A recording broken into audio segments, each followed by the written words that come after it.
Well, here we are. So this is the aftermath of the mowing, and I say aftermath because it's a lot different than what it was before, which is more like this.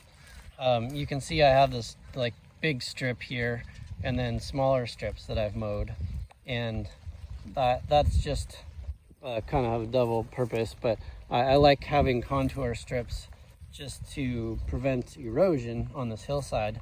And I also like to harvest some of the fava beans as they come on because I like them and they sell pretty well. And they're also kind of a crop that I harvest and grow, especially the tips or the shoots throughout the spring that are usually popular.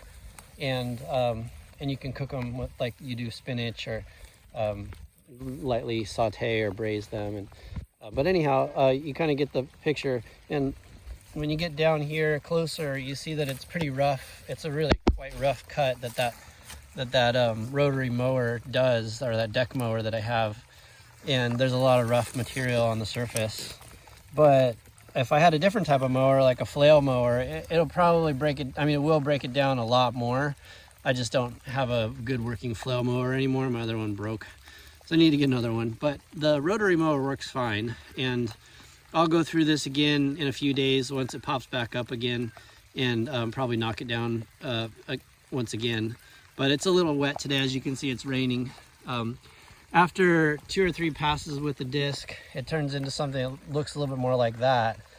And the trick is really to get the sun shining on it and dry it out a little. And this does break down quite a lot, but it also incorporates back into the soil pretty well. So I just wanted to give you a sense of that process and what it looks like. There's my horse manure pile, and you know what the whole process looks like. And next week I'll just be disking, so I'll show you what it looks like to be disking. Over there you see that I've done some mowing as well, but I did leave some of that rye just to let it go to seed and harvest a bit more, because it seems like a shame to let it go, or just, you know, plow it in without allowing it to be harvested, even though it's a pretty small area, because that seed is pretty unique. And I just have this tiny little patch of kale that I'm still harvesting, so I didn't really want to let that go. So I left that, plus I left some of the broccoli to flower so that I can save it for seed. And I saved 2 sections, one up at the top, because I like that the whatever it was about that first seeding did really well.